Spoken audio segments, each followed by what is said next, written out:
Our content today is a introduction, and we will discuss about money laundering and e-wallet issues. Also challenge in money laundering and e-wallet. Also about what is scholars' opinion on money laundering and e-wallet. And lastly is conclusion. So, what is a money laundering? What is a e-wallet? So we go through one by one. Money laundering is the one of illegal activities in the world. It also known as dirty money. This is the process to clean the dirty money or make something illegal to legal. Maksudnya kat sini, money laundering ni satu aktiviti yang membuat something yang tak sah kepada yang sah. Second is a e-wallet. E-wallet is the current innovation that make physical wallet to virtual wallet. It usually used in our smartphone. Okay, macam kita dulu kita selalu pakai physical wallet, maksudnya dompet yang memang kita pegang. Tapi sekarang ni lagi senang sebab kita ada virtual wallet, maksudnya e-wallet. E-wallet tu macam GrabPay, touch and go e-wallet. We just go to the store and scan. So our first topic is money laundering. As I said before, money laundering is a process or way to clean the dirty money with several steps. It also a way for criminals to hide the cash proceeds of their illegal activities. Macam yang saya cakap tadi, money laundering ni membuatkan satu benda yang tidak sah kepada sah. Jadi benda-benda yang tak sah ni, kriminal lagi suka.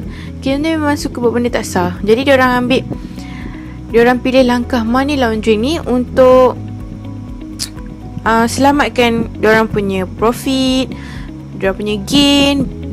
Alright, the steps in money laundering. As I said before, there are several steps, which is 3 steps. First is placement, second layering, third is integration. Placement. In this step, the act of depositing money such as the cash, proceeds of a drug deal into the financial system. Pada peringkat pertama ni, bila diorang dapat duit kotor tu, maksudnya daripada drug dealer ke or whatever, diorang akan letak dalam setiap bank, dalam financial system. Maksudnya kat bank ke, kat bank Islam ke. So tapi diorang bukan letak dekat domestic bank je, diorang akan letak dekat foreign bank juga, supaya bank negara tak detect. Second is layering. Layering is the source of the proceed is distinguished by creating complex layer of financial transaction to obscure any audit trail. Okay, dekat layering ni yang paling kompleks sikit, sebab diorang akan buat diorang akan kaburkan authority untuk detect.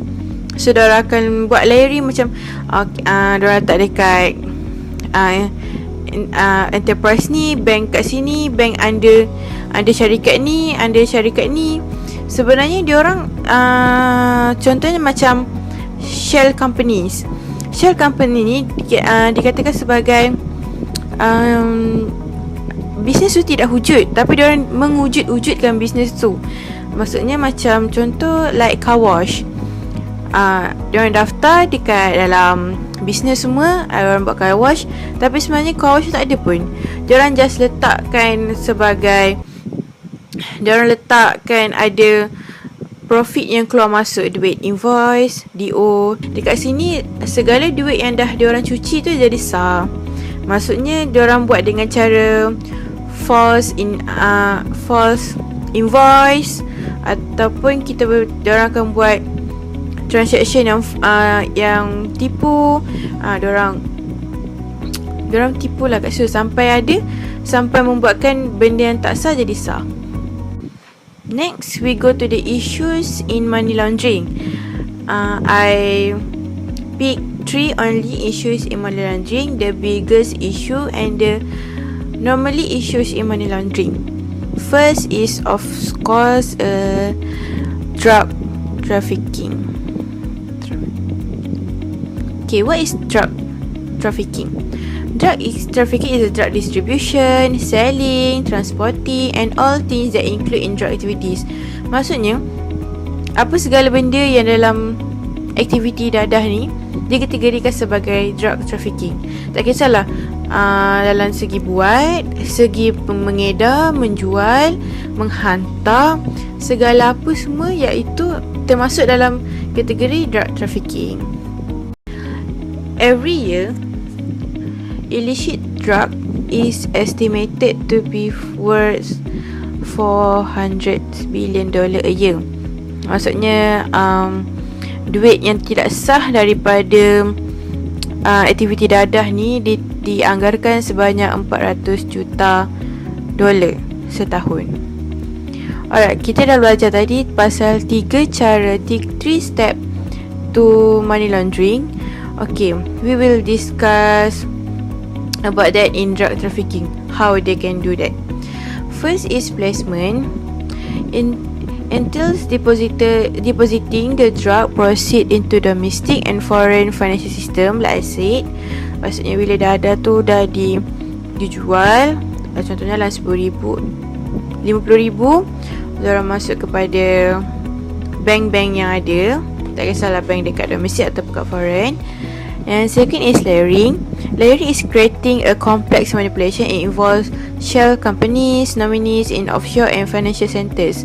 Is integration. Integration is the process that have been washed and legitimate explanation for the funds is created, such as false invoice, stock, bonds. Bila dasar, diorang akan tukar duit dadah tu kepada something benda yang kita tak tahu pun tu duit kotor.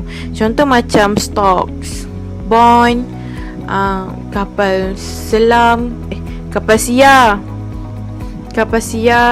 ataupun rumah banglo. So orang tak dapat bank takkan dapat detect yang itu sebenarnya daripada duit haram. Okay, antara contohnya, example case of drug trafficking is a Cincinnati, Ohio. Okay, this case is involve 5 members alleged on online drug trafficking as much 2.8 million. 5 orang ni diorang ditangkap membuat drug trafficking secara online dekat black market, dekat dark web. So diorang ditangkap. So the second issues in money laundering, I pick human trafficking.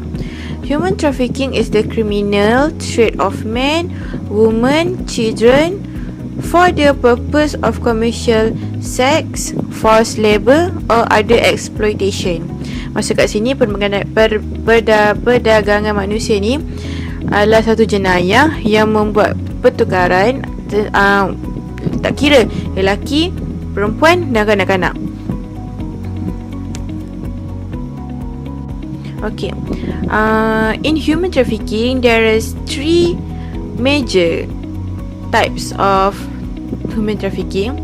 First and foremost is the HTSE, which is human trafficking for sexual exploitation. Okay, kat sini selalunya digunakan untuk perempuan lah, woman. Alright, in HTSE, usually money laundering works when the traffickers ataupun orang yang the criminals, diorang akan bagi macam duit ataupun diorang akan bagi rumah, diorang akan buatkan perempuan tu takkan kembali kepada hidup yang lama. Sebab kita tahu kan, HTSE satu bisnes yang boleh dikatakan senang untuk dapat duit. So, okay, macam mana diorang tak didetect oleh authorities? Diorang akan buat payment using virtual currencies. Maksudnya diorang takkan bayar cash, diorang akan bayar dalam virtual currencies. Sekarang ni Bitcoin, cryptocurrency lah. So macam kita tahu, bank negara ataupun authority, ada setengah negara yang tak mengiktiraf cryptocurrency. So diorang tak dapat nak detect cryptocurrency ataupun detect transaction of cryptocurrencies. Second is the HTFL. HTFL is the human trafficking for forced labor. Ini adalah pemandangan manusia yang selalunya jadi kepada men lah, lelaki. Bagaimana HTFL ni work in money laundering? The example is, as we know, the criminals ataupun orang yang menculik ataupun yang mengambil lelaki tu, diorang akan bekerja ramai-ramai, tetapi diorang akan bayar contoh diorang akan bayar dalam satu account bank. Multiple employees share one bank account. Maksudnya ada Fahmi, Dini, Amir, Abel, Ijat, semua yang dalam tu 9 orang, tapi diorang share satu account bank. So authorities takkan dapat detect. Diorang ada kes yang dekat US yang diorang pergi dapat tangkap pemandangan manusia ni untuk lelaki forced labor ni. Diorang pergi ke rumah tu sepatutnya, bilik tu sepatutnya sesuai untuk 2 orang atau 3 orang duduk je, tapi diorang letak sampai 12 orang. So and cara diorang tak kasih victims ni lari, diorang akan buat debt. Maksudnya diorang kasih victims tu pinjam duit, and diorang akan tingkatkan dengan bunga.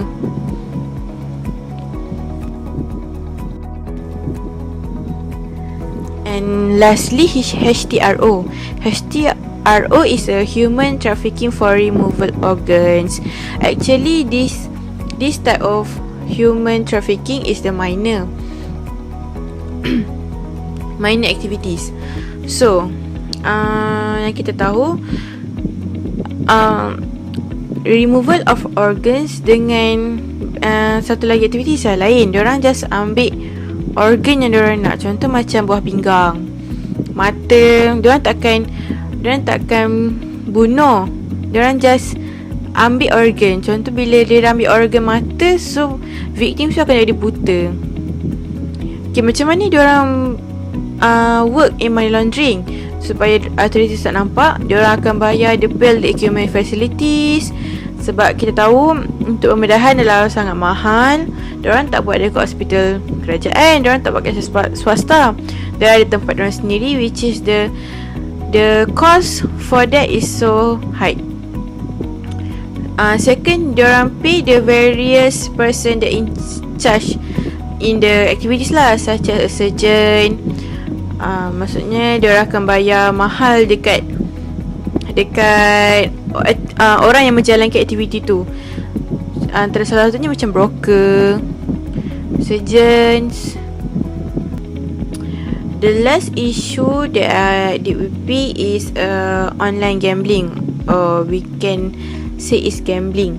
Gambling is an activity that contain money, betting, and only one person will win. Judi ni boleh kita katakan sebagai benda aktiviti yang hanya melibatkan duit, pertaruhan, dan akan ada seorang saja yang menang dan yang lain akan kalah. Gambling income is a one way to gain large amount of money legitimately. Maksudnya kita tahu judi ni boleh dapat satu income yang sangat besar, macam sedebu, secara sah, seperti kasino dekat Las Vegas, spot toto.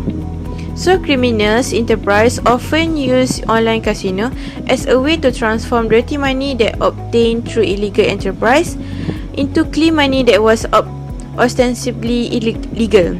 Contoh macam judi-judi yang diorang buat dekat dalam black market. Contoh, so diorang akan gunakan kasino yang legal. Diorang akan masukkan duit tu kepada kasino yang legal. Seperti kasino yang legal tu yang gain profit daripada situ.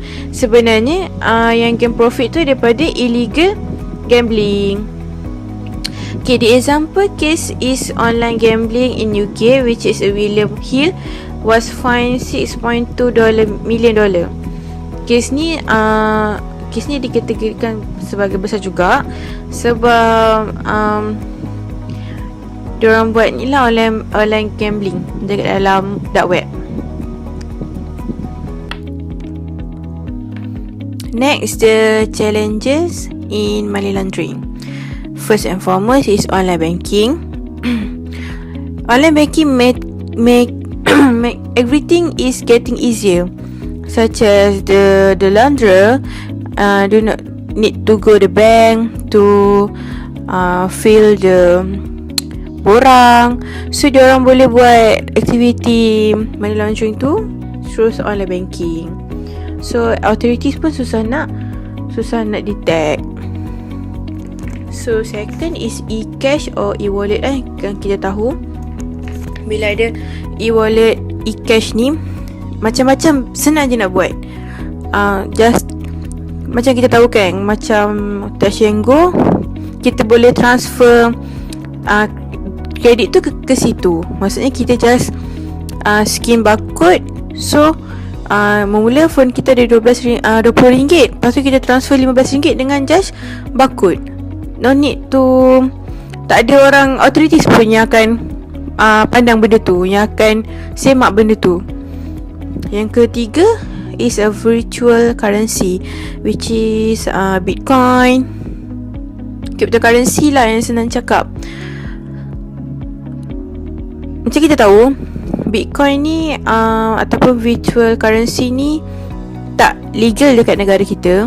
Jadi bank negara tak ada macam tak boleh nak detect benda tu. Dia semuanya jadi dekat belakang bank negara. Maksudnya dekat black market, dark web, semua guna cryptocurrency. So lagi senang diorang nak jalankan perniagaan yang illegal tu. As for money laundering based on scholars' opinion, there is a decision by Majma' al-Fiqh al-Islami, which is division of Fiqh OKI, stated that money laundering is clearly prohibited. Period. Okay, there are three terms of owning and spending property and money in Islam. First and foremost, sources of the money must be something that is permitted, which is how we got the money must be somewhere that is permissible in Sharia. And secondly, spending the owned money must be something that is permitted in Islamic law, which is we must flow our money towards something that is permissible in Sharia Islamiyah. And thirdly, by paying endowment, or we call as zakah, to needy people, which is as stipulated and as stated in Al-Quran, Surah At-Taubah, verse 16. So the most common example of legal evidence that is really typical and most common within Muamalat students is a surah from Al-Quran, which is Surah An-Nisa, verse 29, which is A'udhu billahi minasyaitanir rajim. Ya ayyuhalladzina amanu la ta'kulu amwalakum bainakum bil batil illa an takunu tijaratan an taradim minkum wa la taqtulu anfusakum innallaha kana bikum rahima. O you who have believed, do not consume one another's wealth unjustly, but only in lawful business by mutual consent, and do not kill yourself or one another. Indeed, Allah is to you ever merciful. Okay, another legal evidence pertaining to preservation of property is that a surah which is Surah Al-Anfal, verse 28, which is A'udzu billahi minasyaitonir rajim wa'lamu annama amwalukum wa auladukum fitnatun wa annallaha 'indahu ajrun 'azim. The meaning is that know well that your belongings and your children are but a trial, and that with Allah there is a mighty reward. In this ayah, it tells us tells us that excessive love of money and one's children often impair the sincerity of a person's faith and often lead men to hypocrisy, treachery, and also dishonesty. So, the Quran therefore clearly points out that since love of wealth or children drive people off the right path, it constitutes a considerable test for them.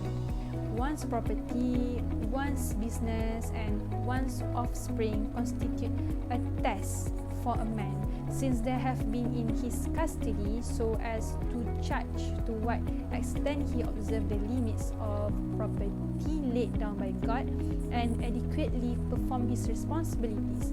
What is tested is how far man is able to control his animal self, which is strongly attached to worldly purpose, so that he is able to act as God's servant and render all the rights worldly life in the manner laid down by God.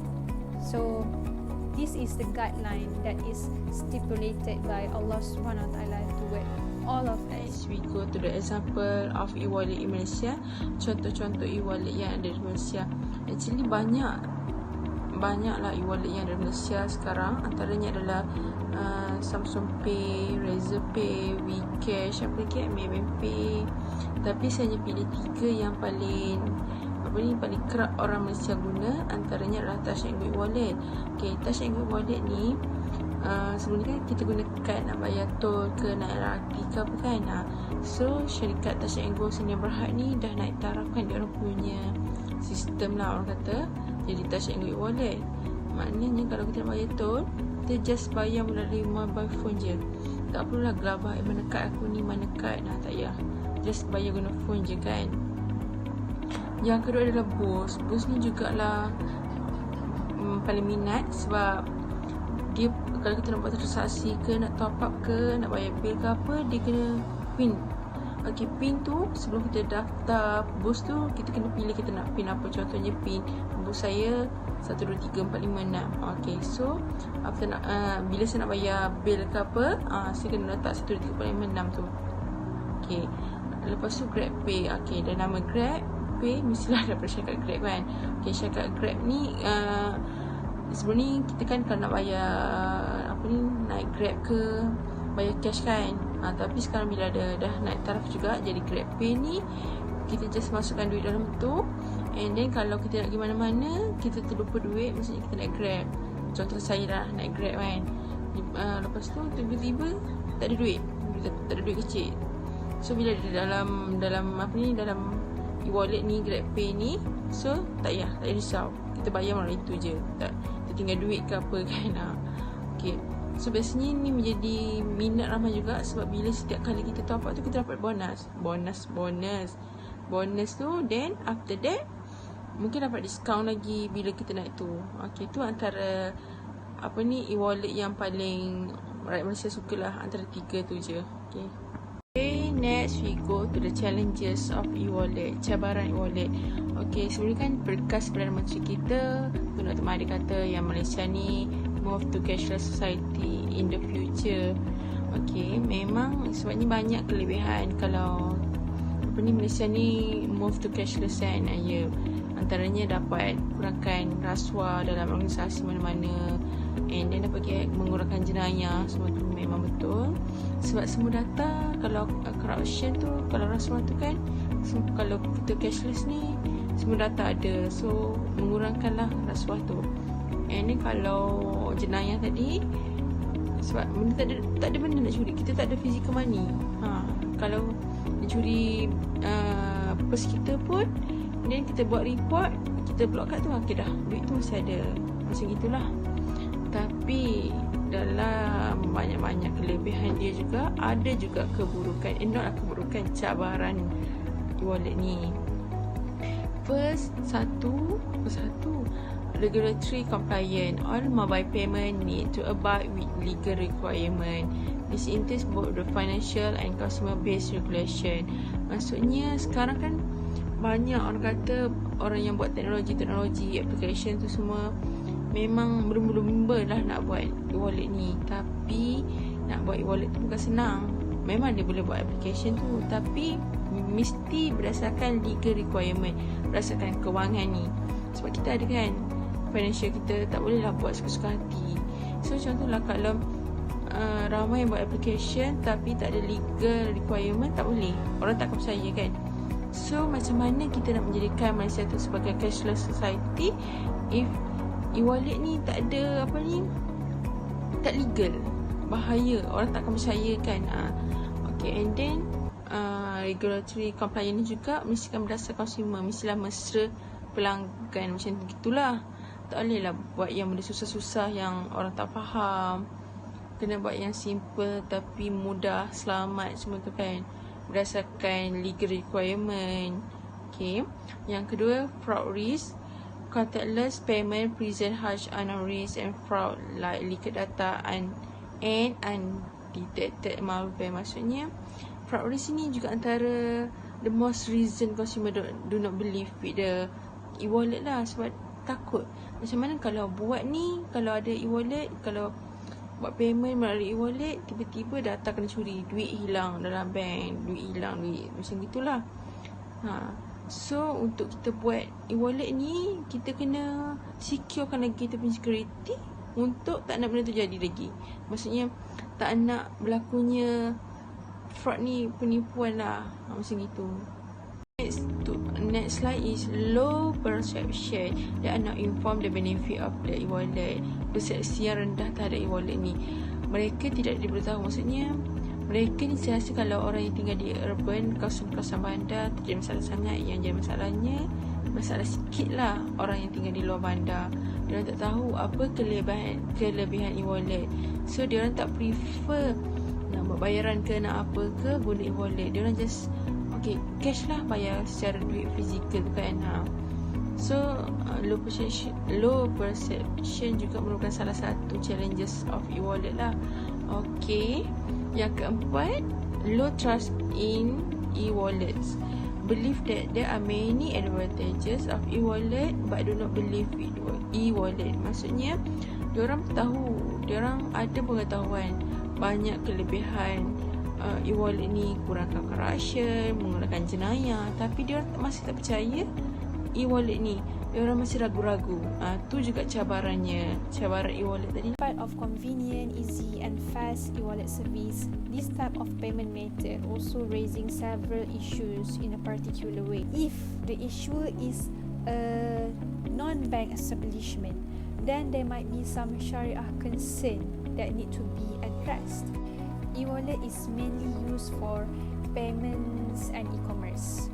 Thus, this will involve various transactions and contracts between parties and give rise to another Sharia concern. Besides ensuring that all transactions must be entirely free from elements of riba, which is interest, gharar and maisir, the contracting parties must also know the type of akad applying to the contract, whether all terms and conditions of the akad are fulfilled, because this will determine the validity of such contracts from the Sharia point of view. So in the guideline of electronic money, B&M among others generally mentions that the issuers of e-money shall not use the money collected to extend loans to any other persons or extend credit to the user or pay interest or profit in the e-money balance or anything that will add to the monetary value of the e-money. Next, we move to Muslim scholars' opinion. Pendapat Muslim scholars lah. Okay, yang pertama, 4 pillars of contract: ijab and kabul, subject matter, the contracting parties and method of contract. Tapi saya tak nak sentuh yang pasal ijab and kabul semua tu. Saya just nak sentuh mengenai method of contract tu. Okay, method of contract pula terbagi kepada 5, iaitu writing ni secara kita melakukan melakukan transaction tu, jual beli tu dengan secara bertulis, akad tu secara bertulis. Yang kedua, gesture of sign, maksudnya kita secara bahasa isyarat je. Okey, yang ketiga secara diam je, kita diam je tapi kita setuju dengan benda tu. Okey, yang keempat, word, iaitu dengan word ni perkataan, jadi macam percakapan kita lah, percakapan. Yang kelima adalah action. Action ni kita melakukan kontrak tu dengan perbuatan kita. Okay. So apa kaitan pula dengan method of contract dengan e-wallet? Okay, next slide. Okay, dalam next slide, e-wallet method based on Muslim scholars. Apa kaitan e-wallet dengan yang saya terangkan tadi, iaitu writing, action, word tadi kan? Okay, kaitannya adalah e-wallet method ni actually merupakan salah satu akad yang kita akad untuk melakukan transaksi dengan perbuatan. Okay, by mu'attah ni, okay, kalau berdasarkan slide, by mu'attah, action to perform transaction without ijab and kabul. Maknanya action tu kita, okay, sebagai contoh terus, okay, Shopee Pay. Okay, saya beli barang kat Shopee dan saya menggunakan Shopee Pay. Shopee Pay tu adalah e-wallet. So saya beli barang kat Shopee tu dengan bayaran e-wallet. Saya tak ada guna ijab kabul. Saya just dengan perbuatan saya scroll, saya tekan. Okay, itu adalah perbuatan saya. Saya beli barang tu, saya menjalankan akad tu dengan perbuatan saya. Okay, according to Abah Zuhaili, 3 condition of by mu'attah. Ada 3 syarat by mu'attah ni. Okay, first, purpose of akad clear. Maksudnya tujuan akad tu mestilah jelas dan nyata. Janganlah kita buat akad tu tapi tak tahu kita nak buat apa sebenarnya ni. Tak pasti, tak boleh macam tu. Yang kedua, appropriate between ijab and kabul. Maksudnya sesuai antara ijab and kabul. Maksudnya tak boleh lah penawaran lain kita terima lain, tak boleh. Dia kena sesuai antara ijab and kabul tu. Okay, willingness of contract party. Ni paling penting, iaitu keredaan antara orang yang berkontrak. Maksudnya tak boleh lah tak reda. Yang paling penting dalam jual beli adalah saling reda dan meredai kan. Okay, tu je. Contemporary opinion. Dr. Azrul Azlan, allowed as long there are no prohibited elements such as qara and riba. Maknanya Dr. Azrul berpendapat bahawa e-wallet tu patut syariah selagi mana tidak ada elemen-elemen yang mengharamkan dia, contohnya riba, qara, maisir, semua tu. So wallet ni patut syariah. And dia beza dengan bank. Bank ni pihak bank kan, kalau kita depositkan duit kita contohnya 100, pihak bank boleh guna kan, maksudnya boleh guna duit kita. Okay, tapi kalau e-wallet ni tak boleh. Pendeposit kini owner e-wallet tu, pemilik e-wallet tu tak boleh guna duit pengguna, consumer yang diorang letak duit 100. Contohnya saya letak dalam GrabPay saya 100. So tak boleh.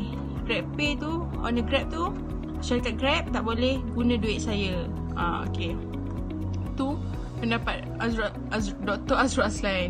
And agama Islam ni bukanlah agama yang terlalu strict, tegas. And agama Islam juga okey je dengan pembaharuan teknologi. And selagi untuk memberi kebaikan lah kepada umat Islam, and selagi tidak mencabar kekuasaan Allah. So tidak menjadi masalah pendapat Dr. Azrul Azlan ni lah. In this topic, we have talked about money laundering and e-wallet issues, specifically in roots of Islamic perspective, especially in the views of contemporary scholars pertaining to this kind of topic. As we went through the era of modernization, there are a bunch of development and there will be lots of changes occur from times to times. Hence, the rulings pertaining to these matters must be looked through in detail with specific and systematic methodologies.